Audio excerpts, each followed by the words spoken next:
సాగుకు జీవనాధారమైన చెరువులను కొందరు దుర్మార్గులు కబ్జా చేసి వాటి మనుగడనే ప్రశ్నార్థకంగా మారుస్తున్నారని తెలంగాణ రైతు పరిరక్షణ సమితి ప్రధాన కార్యదర్శి ఇంద్రపాల సత్యనారాయణ ఆగ్రహం వ్యక్తం చేశారు.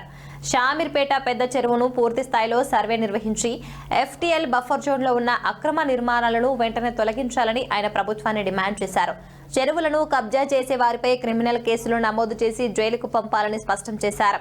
టీఆర్ఎస్ ఆధ్వర్యంలో 9 విడత అన్నదాన కార్యక్రమం మేడ్చల్ మల్కాజిగిరి కలెక్టర్ కార్యాలయం వద్ద నిర్వహించారు.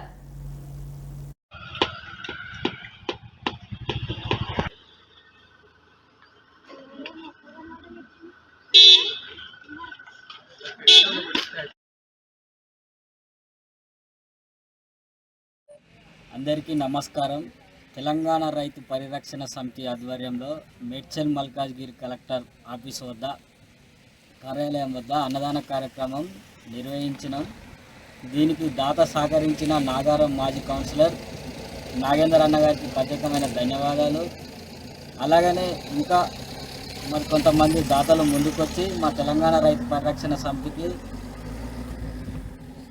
సహకరించాలని సహాయ సహకారాలు అందించాలని కోరుకుంటున్నాం. ధన్యవాదాలు. నమస్కారం. నా పేరు సత్యనారాయణ, తెలంగాణ రైతు పరిరక్షణ సమితి ప్రధాన కార్యదర్శి. జిహెచ్ఎంసీలో గత ప్రభుత్వం కాంగ్రెస్ ప్రభుత్వం జిహెచ్ఎంసీ 300 వార్డులుగా విభజించింది. ఈ 300 వార్డులలో కీసర సర్కిల్ కూడా ఒకటి ఏర్పాటైంది. కీసర సర్కిల్ ప్రాంతంలో ఏంటంటే దాదాపుగా ఏంటంటే గ్రామీణ ప్రాంతాలు ఎక్కువగా ఉంటాయి. గ్రామీణ ప్రాంతాల్లో రైతులు ఎక్కువగా ఉంటారు.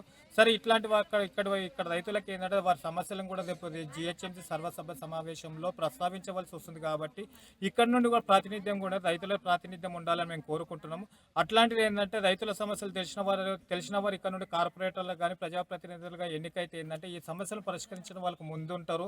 ఇంకోటి ఇక్కడ చాలా సమస్యలు ఉన్నాయి గ్రామీణ ప్రాంతాల్లో. ఇప్పుడు చాలా చోట్ల చెరువులు కబ్జాలకు గురవుతున్నాయి. అదేవిధంగా నాలాలు కబ్జాలకు గురవుతున్నాయి. సరైన సమయంలో విత్తనాలు అందడం లేదు, సరైన టైంలో యూరియా అందడం లేదు.